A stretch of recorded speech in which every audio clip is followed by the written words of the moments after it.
जय श्री कृष्ण। मैं दीप्ति मिश्रा आपका हमारे चैनल पे बहुत बहुत स्वागत करती हूँ। आज हम ग्रहों में सूर्य ग्रह के बारे में जानेंगे। ये हमें प्रेडिक्शन करने के लिए उनका ग्रहों का जो स्वभाव होता है, बेसिक जो उनका नेचर होता है वो, और उनके क्या गुण होते हैं, क्या विशेषताएं होती हैं, और कुछ पौराणिक कथाओं, पुरानी जो कथाएं हैं उनके द्वारा हम इस ग्रह को समझने की कोशिश करेंगे कि कैसे सूर्य ग्रह अपने फल देते हैं। तो हम कोशिश करते हैं कि इन्हीं चीजों से हम उनके जो गुण धर्म है उनसे ही उनका प्रिडिक्शन को याद करने का कोशिश करेंगे। अब उस चीज को याद करने के लिए हमें ये इनको पूरी तरीके से अपने अंदर उतारना होगा, ग्रहों को ना आत्मसात कर लेना इनको चीजों को। आप चाहे तो इस वीडियो को बार बार सुन के उस चीज को और अपने अंदर उतार सकते हैं। शुरू करते हैं सूर्य से। सूर्य को अगर बात करें तो सौर मंडल के सबसे पहले और सबसे जिनकी इम्पोर्टेंस है वो ग्रह है सूर्य। इनको उच्च पद मिला हुआ है। अगर हम ग्रह मंडल की बात करें तो सूर्य राजा कहे जाते हैं। सूर्य सौर मंडल के सबसे महत्वपूर्ण ग्रह है। और अगर हम देखें तो जब कभी बादल होते हैं, सूर्य नहीं दिखते हैं, तो कैसा, मतलब अंधकार सा या हल्का एक लेजीनेस आ जाती है हमारे अंदर, उदासीनता सी, इस तरीके का एक माहौल हो जाता है। तो उनकी रोशनी हमारे लिए बहुत इम्पोर्टेंट है। तो जब सूर्य नहीं हमें दिखाई देते, कभी बारिशों के दिनों में, कभी हम बात करें 8 8 10 10 दिन तक सूर्य नहीं निकलता तो हम इंतजार करते हैं। सूर्य अगर पृथ्वी पर नहीं आते हैं तो वहां पे रोशनी की कमी होती है। फिर ऊर्जा की बात करें, ऊर्जा कम हो जाती है। और गर्मी या उसको उष्णता बोलते हैं, उष्ण होता है तो उष्णता की कमी आ जाती है। तो ये सब चीजें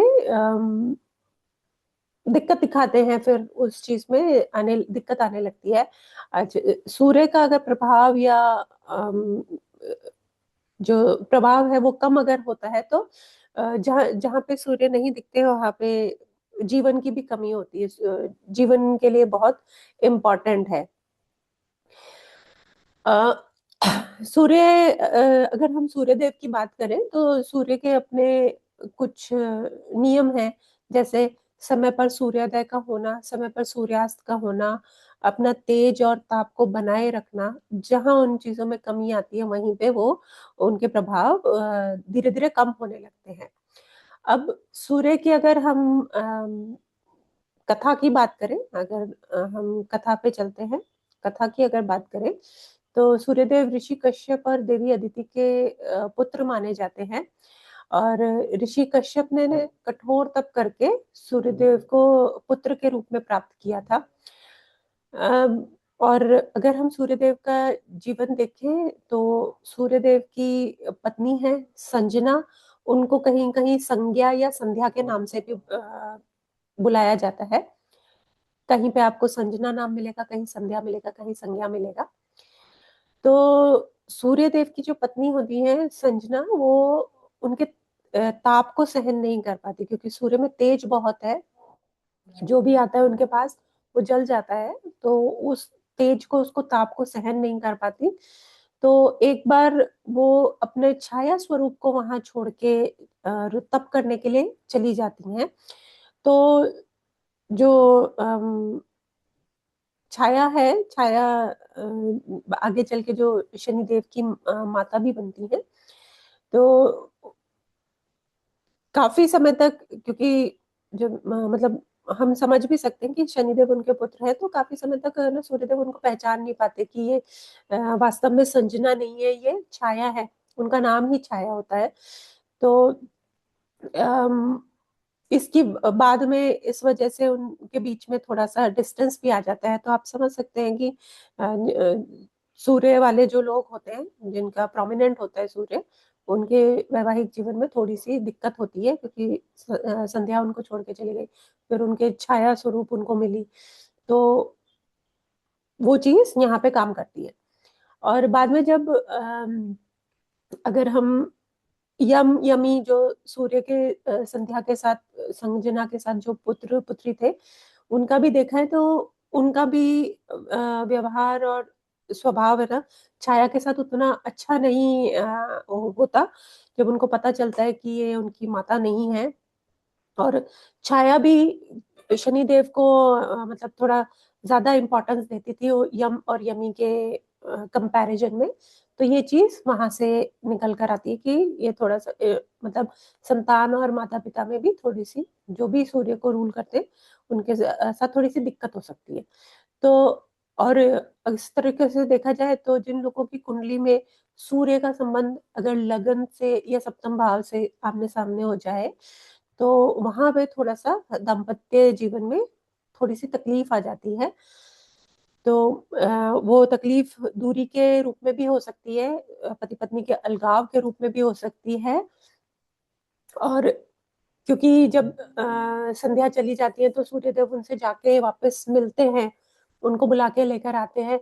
तो ये भी आता है कि एक बार आप छूट जाए, आप में दूरी आ जाए पति पत्नी में, फिर वापस से वो उनका मिलन हो जाए, या फिर स्थायी दूरी बोल सकते हैं, मतलब पूरी तरीके से दूरी का हो जाना, ये हम लोग देख सकते हैं कुंडली में। अ, वो डिपेंड करता है सूर्य की पोजीशन कैसी है आपके चार्ट के अंदर, सूर्य की पोजीशन कैसी है उस पर डिपेंड करता है।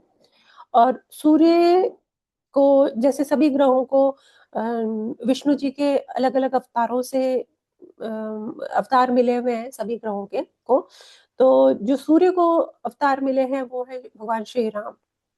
भगवान श्री राम बहुत ही सात्विक प्रवृत्ति के थे, और उनके अपने नियम थे। जैसे सूर्यदेव के अपने नियम है, वैसे भगवान श्री राम के भी नियम रहे हैं। तो ये एक संबंध है, इससे भी हम कुछ प्रेडिक्शंस निकालेंगे। आप भगवान श्री राम का जो जीवन है उसको देखेंगे तो उनकी मैरिड लाइफ भी कोई बहुत अच्छी नहीं रही, क्योंकि उनको सीता जी से दूर रहना पड़ा, अपनी संतान से, दोनों संतानों से दूर रहना पड़ा, और संतानों के साथ युद्ध करना पड़ा। तो पत्नी, संतान या माता से दूरी, अपनी माँ से भी वो दूर गए। तो ये चीज हमको देखने को मिलती है। और जब भगवान श्री राम को एक उनका राज्याभिषेक होना था, एक पद मिलना था, उससे ठीक पहले ही उनका ना, उनको वनवास मिल गया था। तो ये भी एक प्रिडिक्शन है कि आपको सम्मान मिल रहा है, नहीं मिल रहा है, एक पद मिल रहा है, पद प्रतिष्ठा मिल रही है कि नहीं मिल रही है, वो भी सूर्य के पोजीशन पे डिपेंड करता है। और भगवान श्री राम ने अपनी प्रजा के लिए जो त्याग किया था, उन्होंने सीता जी का त्याग कर दिया था एक सिर्फ प्रजा के में कुछ लोगों के बात बनाने पर। तो ये प्रजा के लिए अपने सेक्रीफाइस करने के लिए हमेशा तैयार रहते हैं। व्यक्तिगत जीवन की बात करें तो व्यक्तिगत जीवन में भी इनको कहीं ना कहीं तकलीफ मिलती है। और इनका अपने पिता के साथ भी बॉन्डिंग बहुत अच्छी अच्छी होती है, क्योंकि भगवान श्री राम ने अपने पिता का वचन निभाने के लिए अपने राज्य अभिषेक को छोड़ा और वनवास चले गए।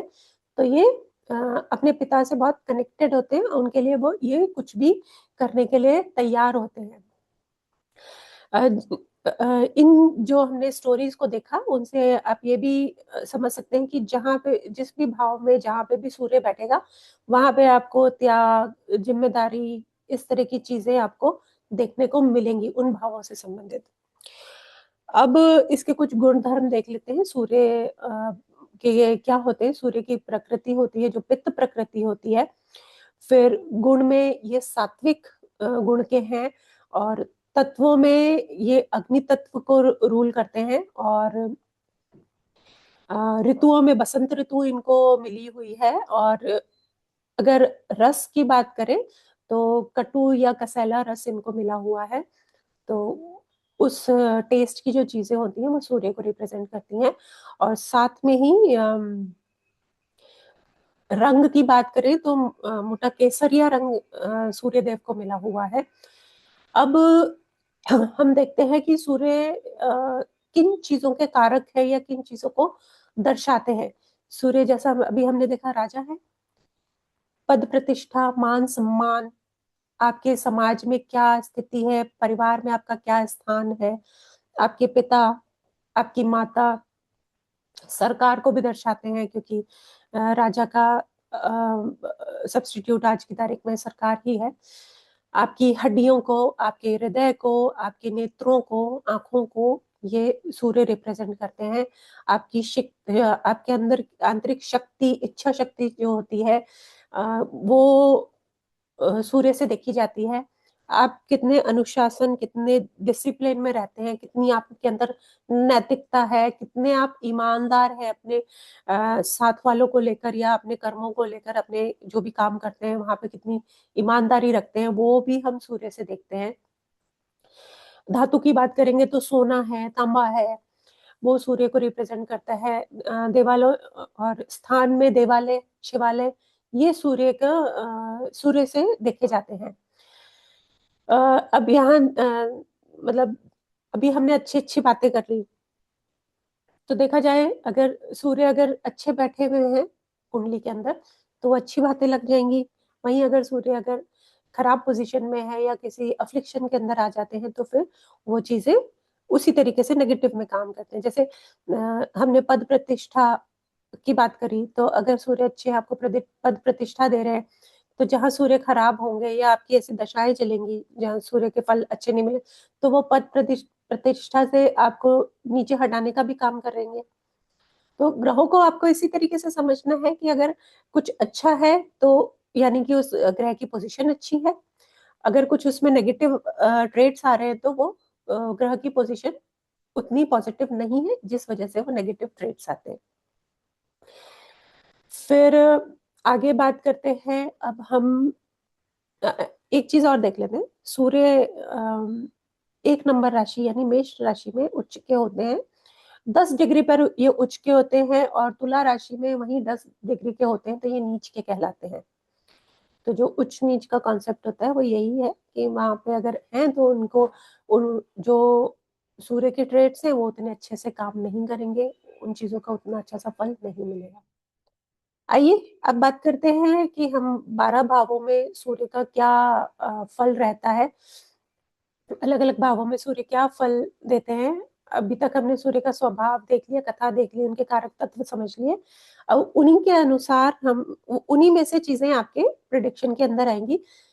अगर सूर्य लग्न में है तो जातक का जीवन जो है वो राजा के समान है।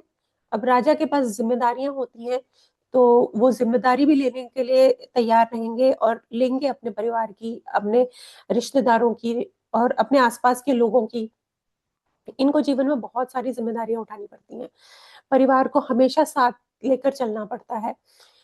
और कभी कभी भाई बहनों और अम, भाई बहनों के लिए भी ये पिता की तरह काम करते हैं, उनकी भी जिम्मेदारी उठा लेते हैं। मतलब इनके जीवन में इस तरीके की चीजें आती है कि अपने निकट के जो भी रिश्तेदार होते हैं उनकी जिम्मेदारी भी ये ले रहे हैं और उनको भी संभाल रहे हैं, कहीं ना कहीं उनको भी ये फीड कर रहे हैं।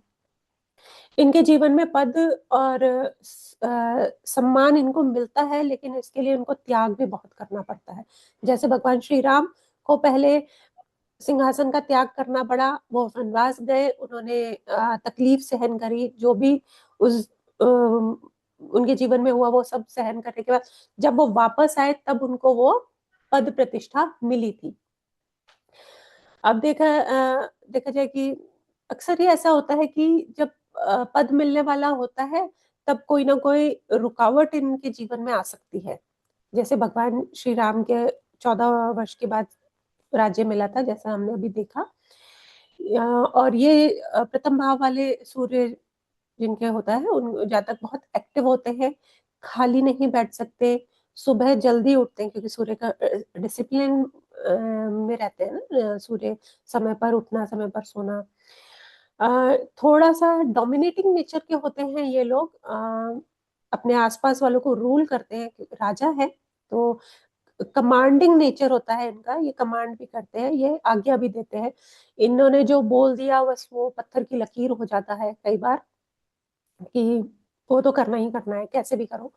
इनमें आत्मविश्वास बहुत होता है। अगर सूर्य यहीं पर सूर्य अगर पाप प्रभाव में आ जाते हैं तो आप ओवर कॉन्फिडेंट हो जाते हैं, आपके अंदर अहंकार आ जाता है, ईगो आ जाता है। इनके अंदर ये भाव आ जाता है कि जैसा मैंने बताया कि ये सबको रिस्पॉन्सिबिलिटी लेते हैं। तो इनके अंदर ये अगर सूर्य खराब हो जाए, पीड़ित हो जाए, तो इनके अंदर ये भी भाव आ जाता है कि मैं ही हूँ जो कर रहा हूँ तुम्हारे लिए, मैं ही तुम्हें पाल रहा हूँ, मैं तुम्हारे लिए सब कुछ कर रहा हूँ, मैं ही सब कुछ अरेंज कर रहा हूँ। तो इस तरीके की भावना भी इनके अंदर दिखाई देती है। इनके प्रथम भाव सूर्य वालों के शरीर में पित्त की अधिकता होती है, जलन, अल्सर जैसी समस्याएं आ सकती हैं। शादी में जैसा हमने पहले देखा था कष्ट हो सकता है।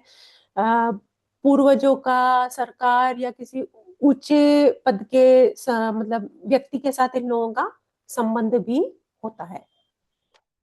अब बात करते हैं द्वितीय भाव में सूर्य की। द्वितीय भाव में सूर्य परिवार, धन, क्योंकि दूसरा भाव परिवार, धन और वाणी का है, तो यहाँ पर सूर्य होते हैं तो ये अपने परिवार के लिए बहुत त्याग करते हैं। और इनके परिवार में कोई सरकारी पद प्रतिष्ठा पे कुछ लोग होते हैं, या ऊंचे पद वाले लोगों के साथ इनके संबंध हो सकते हैं, या इनके परिवार के कुछ लोग सरकारी या ऊंचे पदों पर आसीन हो सकते हैं। इन लोगों को धन कमाने के लिए बहुत मेहनत करनी पड़ती है। इनकी वाणी बहुत ही स्पष्ट और सीधी होती है, कभी कभी चुभने वाली भी होती है।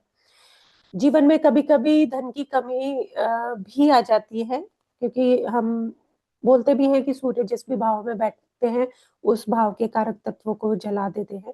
तो कभी कभी ऐसा भी देखने में आता है। अगर, क्योंकि दूसरा भाव भोजन का भी है, आप कैसा भोजन लेते हैं, तो इनको कसैला स्वाद पसंद आ सकता है इन लोगों को। और दूसरा चीज, इनको क्रेडिट भी नहीं मिलता, क्योंकि परिवार का है तो ये परिवार के लिए बहुत कुछ करते हैं, तो उसका उसके लिए इनको रिकॉग्निशन भी नहीं मिलता कि हाँ आपने कुछ किया है अपने परिवार के लिए। आइए अब बात करते हैं तीसरे भाव की। तीसरा भाव हमारे कॉन्फिडेंस का है, हमारे पराक्रम का है, अपने भाई बहनों का है, हम जो प्रयास करते हैं, स्किल्स है उनका है। अब यहाँ पे सूर्य आ जाते हैं तो सूर्य आपको बहुत साहस देते हैं, लेकिन तीसरे भाव के सूर्य जीवन में संघर्ष भी बहुत देते हैं। करेज करेज के लिए आपको बहुत संघर्ष करना पड़ता है, और बहुत संघर्ष के बाद आपके जीवन में निखार आने लगता है, बहुत फिर बाद में चीजें थोड़ी अच्छी होने लगती हैं। भाई बहनों से दूरी भी हो जाती है, और कभी कभी आप लोगों के बीच में मिसअंडरस्टैंडिंग हो सकती है, कोई गलत फहमी हो सकती है। और तीसरे भाव के सूर्य जिनका है वो पंक्चुअल भी होते हैं, और चीजों को बहुत अच्छे से मैनेज भी कर लेते हैं। शरीर की बात करें तो कंधा या हाथ पर जलने, कटने के, चोट के निशान भी हो सकते हैं, या हाथों में कभी कभी तकलीफ भी आ सकती है। अब बात करते हैं चौथे भाव में सूर्य की। चौथा भाव हमारी माता का, सुख का, घर का, व्हीकल का होता है। तो यहाँ पे सूर्य अगर है तो एक तो जातक कभी कभी अपनी माता से दूर भी रह सकता है, या उनके अंदर अपनी माता के साथ वैचारिक मतभेद हो सकता है। अपनी माता पे उतना विश्वास नहीं रह पाता, तो इस तरह की चीजें देखने को मिलती है। और क्योंकि सूर्य वहां पे है, माता का घर है, तो माता सरकारी नौकरी में हो सकती है, या सरकारी नौकरी से उनका कुछ ना कुछ संबंध हो सकता है, ऊंचे या किसी ऊंचे पद प्रतिष्ठा पे आसीन हो सकती हैं वो, अगर वो जॉब करती हैं या काम करती हैं। घर के अंदर अनुशासन, क्योंकि सूर्य अनुशासन के कारक हैं, डिसिप्लिन उनको बहुत प्रिय है। तो घर के लोग, क्योंकि घर है, घर का चौथा भाव घर का है, तो ये लोग बहुत डिसिप्लिन्ड भी हो सकते हैं, समय के पाबंद हो सकते हैं ये लोग, जातक और उनके परिवार वाले। और चौथे भाव का सूर्य हृदय से संबंधित कुछ तकलीफें दे सकता है, तो उनको एक एक एज के बाद, 40-45 के बाद उनको अपने इस चीज का भी ध्यान देने की आवश्यकता है, उनको ध्यान रखना चाहिए अपना। अब बात करते हैं हम पंचम भाव के सूर्य की। पंचम भाव हमारा संतान का है, हमारी शिक्षा का है, लव अफेयर का है, प्रेम का है। तो यहाँ पे सूर्य होते हैं तो आपको संतान के लिए त्याग करना पड़ सकता है। त्याग तो सूर्य को करना ही है, किस चीज के लिए कैसे होगा वो भाव बताता है। और आप की बुद्धि अच्छी होती है अगर देखा जाए तो पंचम भाव काल पुरुष की कुंडली में सूर्य उसके कारक बनते हैं, तो सूर्य वहां पे आपकी बुद्धि अच्छी देते हैं, क्योंकि पंचम भाव बुद्धि का भी कारक है, इंटेलिजेंस का कारक है। मैनेजमेंट भी अच्छा देते हैं। और कभी कभी शिक्षा में ब्रेक आ सकता है, और कहीं कोई रुकावट भी आ सकती है, वो देखने को मिला है। और संतान के साथ भी एक पर्टिकुलर टाइम के बाद थोड़ा डिस्टेंस आ सकता है, हो सकता है वो अलग रहने लगे, या वैचारिक मतभेद हो सकता है। और प्रेम संबंधों में ईगो क्लैशेस देखने को मिल सकते हैं आपको।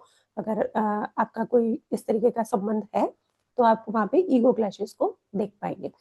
अब छठे भाव के सूर्य की बात करते हैं। छठा भाव हमारा रोग, ऋण और शत्रु का है, सेवा का है, हमारी जॉब का है।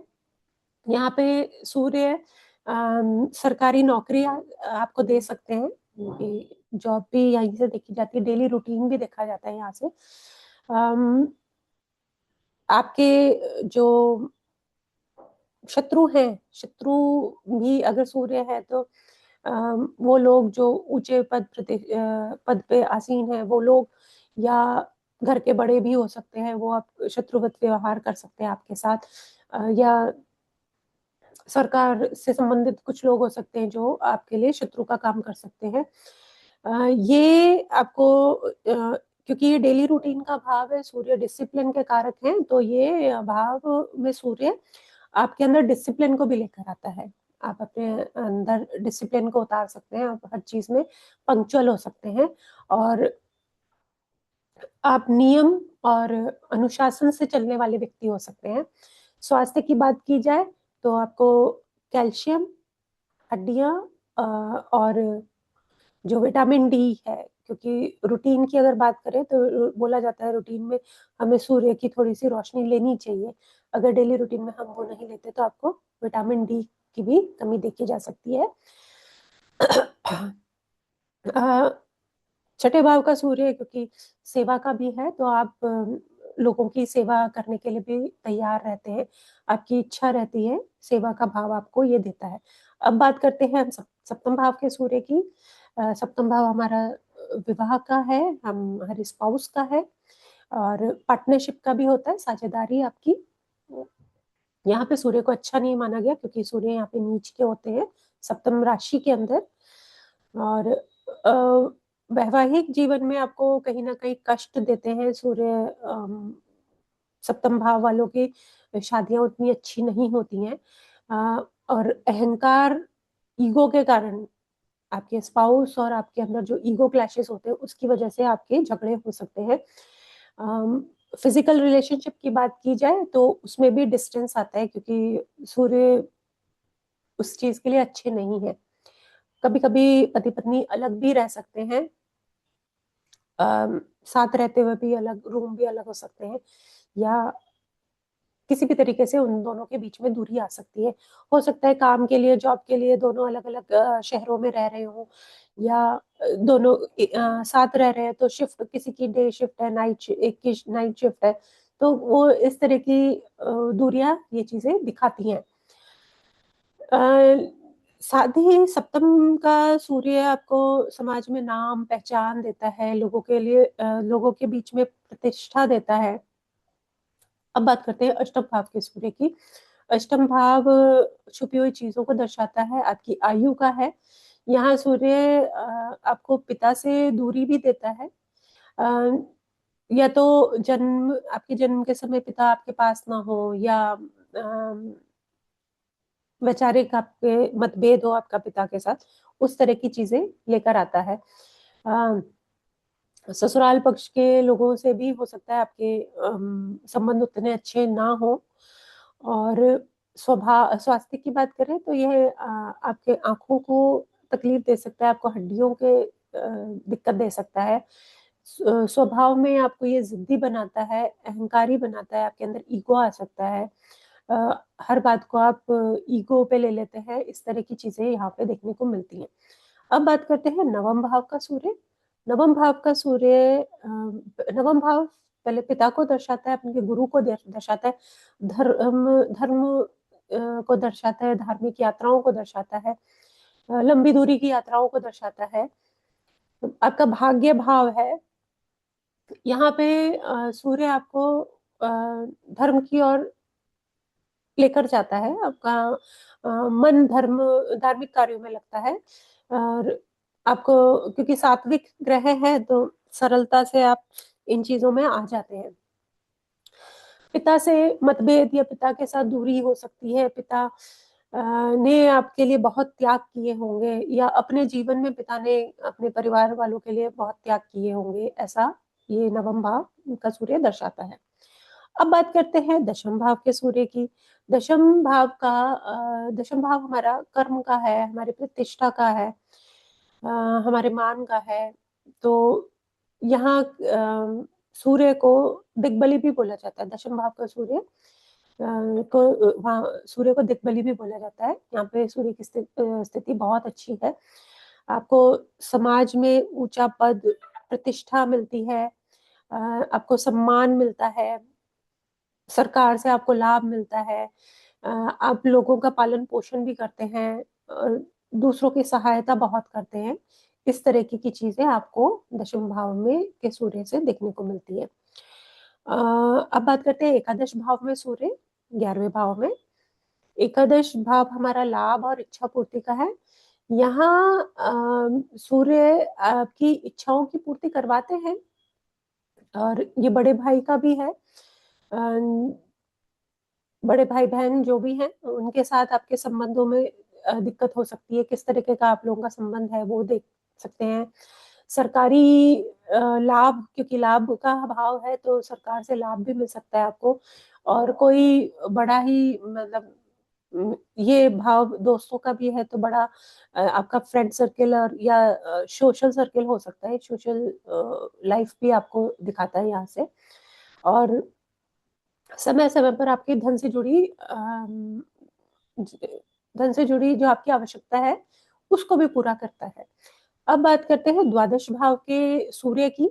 द्वादश भाव का सूर्य द्वादश भाव जैसे हम जानते हैं कि हेल्थ, इसका व्यय का है, मोक्ष का है, हॉस्पिटल का है, एकांत का है। यहाँ पे सूर्य क्योंकि व्यय है तो आपको पद प्रतिष्ठा में व्यय दिला सकता है, मतलब आपका कहीं पे अपमान हो सकता है। वैवाहिक जीवन में कष्ट देता है, क्योंकि ये बेडरूम लाइफ को भी दर्शाता है।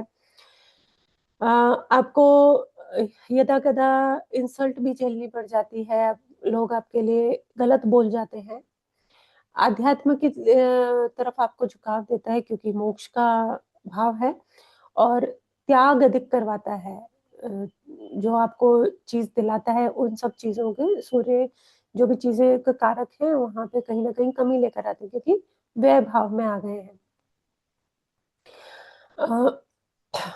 अब आज हमने देखा कि ये सूर्य का मतलब कैसे, किस तरीके से ये रिप्रेजेंट करते हैं, किन भावों को दिखाते हैं, किन चीजों को दर्शाते हैं, इनकी स्टोरी क्या रही है सूर्य की। तो ये सब आज हमने जाना। अगले वीडियो में अब हम मतलब दूसरे ग्रहों के बारे में देखेंगे। तब तक के लिए धन्यवाद। प्लीज मेरे चैनल को लाइक, शेयर और सब्सक्राइब कीजिए। इसी तरीके के और वीडियोस हम लोग आगे लेकर आते रहेंगे। धन्यवाद।